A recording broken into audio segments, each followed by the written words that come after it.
Japon, ah oui. Mais Japon maritime, le week-end. Dans ce nouvel épisode de la série J'apprends à vie, je me rends sur Cannes-sur-Mer au 34 chemin de Val-Fleury. Bonjour Blanca, bienvenue chez Happiness. Happiness, un lien incontournable, où Charlotte nous accueille avec son plus beau sourire. Elle, ensemble avec son équipe d'experts qualifiés et passionnés, nous propose des activités pour tous les âges et aussi une école alternative, la Happy School. Là, avec un décor si cocoon, mon invité m'attend, ma chère Diane Picot, ostéopathe formée en ostéopathie et autonomie. Elle nous parlera de la continence. Tout cela pendant le temps d'un petit verre. Alors Diane, apprentissage de la propreté versus acquisition de la propreté versus propreté mais continence. On dirait un jeu de mots, mais pourquoi plutôt continence et pas propreté? En fait, acquisition et apprentissage, c'est à peu près équivalent parce qu'en réalité, quand on est dans cette étape, quand l'enfant est dans cette étape, c'est vraiment un apprentissage tout doux et ça vient pas d'un coup. En fait, l'enfant, il ne devient pas propre du tout, donc il ne devient pas continent.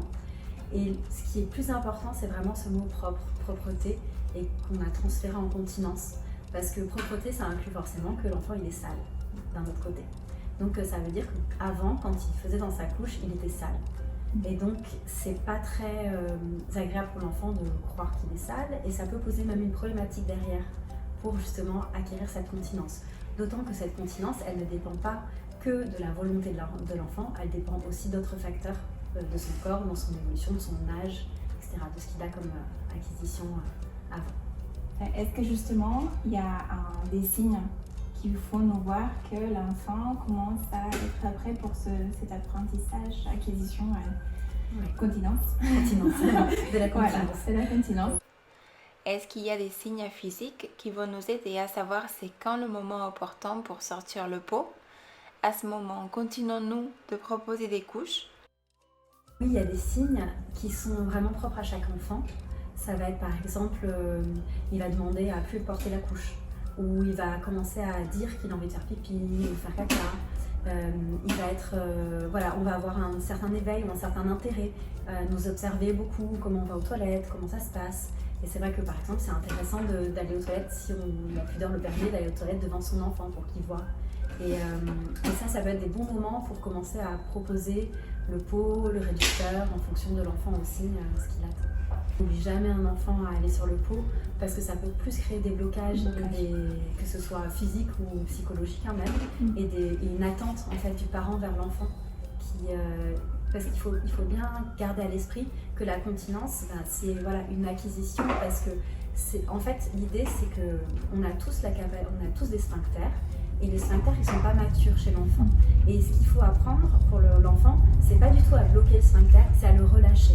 Le sphincter, il est bloqué et il faut que l'enfant il apprenne à relâcher le sphincter pour pouvoir évacuer. Et relâcher au bon moment. Et pas à un moment où il ne s'attend pas ou comme ça. Et c'est ça qu'il va acquérir au fur et à mesure. Donc c'est vrai que si on veut forcer un enfant qui n'est pas encore prêt, entre guillemets, c'est pas très juste pour lui parce que ça dépend pas que de sa volonté, ça dépend aussi de ses sphincters à lui.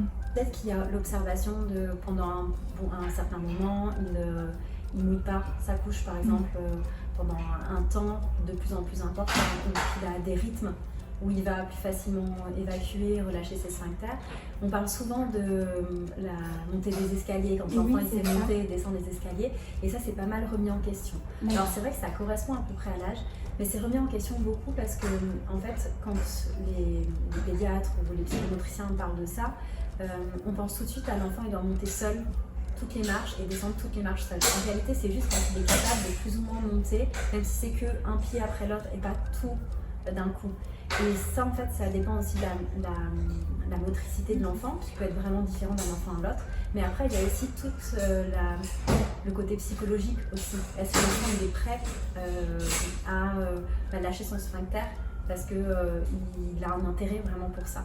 Voilà. Donc, d'autant qu'il y a des enfants qui ne sont pas capables, et quand on fait par exemple l'hygiène naturelle infantile, ils ont quand même ce besoin, qui est un besoin vital de libérer, et on les laisse en contact avec ce besoin. Donc même très tôt, plus tôt que la motricité, ils peuvent tout à fait être capables de lâcher. Ok, est-ce que c'est fini les couches une fois on commence Alors non, c'est pas fini une fois que l'enfant commence à montrer ses signes et veut vraiment va vers la continence. Parce que souvent il y a quand même une différence de continence de jour, continence de nuit, et puis ça dépend aussi de ce que l'enfant fait. Des fois il va être très concentré sur quelque chose, ou alors il va avoir une acquisition d'une compétence, que ce soit moteur ou intellectuelle, et donc il va plus être trop dans sa continence. Donc, il y a même des fois des enfants qui retournent en arrière, qui lâchent les couches pendant un moment, et puis d'un coup, hop, ils recommencent à refaire sur eux. Donc c'est intéressant de pas forcément garder les couches à ce moment-là, mais voilà, c'est pas linéaire en tout cas. Donc c'est pas une fois que l'enfant il commence à aller sur le pot, on arrête les couches. Comment proposer à l'enfant s'il a envie d'aller sur le pot? Quoi dire? Jusqu'à quel point nous insistons?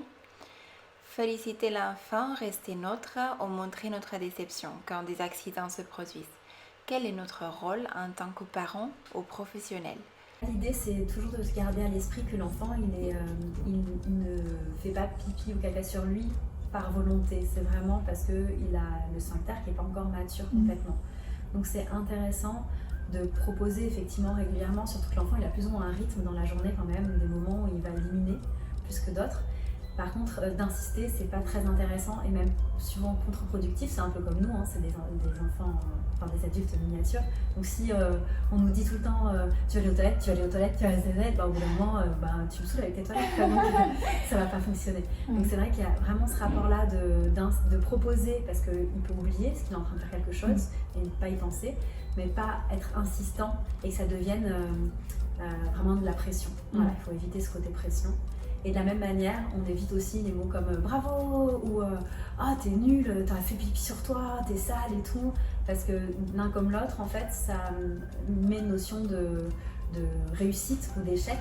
Et encore une fois, ça ne dépend pas de l'enfant. Ça dépend de la maturité de son sphincter, de sa capacité à sentir s'il a envie ou pas d'aller aux toilettes, etc. Et puis d'être vraiment dans le moment, enfin l'enfant il est dans le moment présent. Donc aussi de revenir à son corps, et c'est pas forcément évident déjà en tant qu'adulte de revenir à ça. Alors en tant qu'enfant, c'est encore plus dur. Et en plus c'est naturel, donc finalement c'est pas... Tout à fait. Voilà. Et c'est un besoin vraiment d'éliminer. Donc si on dit ouais chouette, t'as trop bien réussi, même avant d'ailleurs quand ils ont des couches et qu'on fait le change, qu'il y a un moment quand même qui est particulier où le parent il est vraiment avec son enfant, et bien si on dit tout le temps ah t'as fait un gros caca, c'est génial, on rentre l'enfant dans cette notion de quand je fais caca, mon parent est content. Donc derrière, il peut y avoir aussi... il faut être neutre, c'est ça, c'est le plus simple. C'est le plus simple. Et c'est difficile quand il y a des loupés. Souvent, de ne pas dire féliciter, c'est facile, parce qu'on arrive à dire bon, ok, c'est naturel. Mais quand il y a des loupés, c'est difficile de prendre sur soi et de dire mince, je vais encore changer le lit, les draps, le vêtement pour la peut-être énième fois.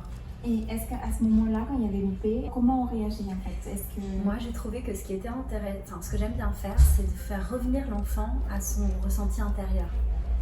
Dire ah, tu n'as pas senti que c'était lourd peut-être, ou que tu avais envie de faire pipi, qu'est-ce qui s'est passé pour toi à ce moment-là, ou tu t'es trop occupé, essayer de constater un peu ce qui s'est passé pour l'enfant, pour que lui aussi se dise ah oui, en fait c'était ça qui s'est passé, c'est pour ça que je fais pipi sur moi, et pas parce que j'ai loupé, je suis pas bon. Tu vois, donc moi j'aime bien revenir à ça, à dire à l'enfant ok, viens sentir à l'intérieur de toi, ou même quand il veut pas y aller, on sait qu'il a envie et qu'il y va pas, dire et sans commencer à l'intérieur de toi, est-ce que c'est lourd, est-ce que c'est contracté, est-ce que c'est tendu, et tout doucement l'enfant il va vraiment revenir à ça, et c'est ça qui va lui permettre de dire oula là j'arrive trop à la limite, il faut que j'y aille avant de faire sur moi. Tout parfois c'est la question de l'école, parce que l'école arrive, En fait, il faut garder à l'esprit qu'à cet âge-là, au niveau de maturité de sphincter, normalement, quand on rentre à l'école, le sphincter il est mature plus ou moins. Souvent, il peut y avoir des incontinences pour plein de raisons différentes, mais globalement, ils sont matures. Et quand ils ne le sont pas tout à fait l'été juste avant, en voyant les petits copains faire, ils le font assez spontanément finalement, parce qu'on est vraiment dans ce côté imitation et puis intégration au groupe, donc faire comme le groupe. Existe-t-il une relation entre les émotions et la continence? Oui, il y a de toute façon un rapport émotionnel, effectivement. Donc ça, après, ça dépend des courants aussi. Hein. Il y a un lien au niveau de laisser ses selles ou ses urines partir de soi, une perte de soi.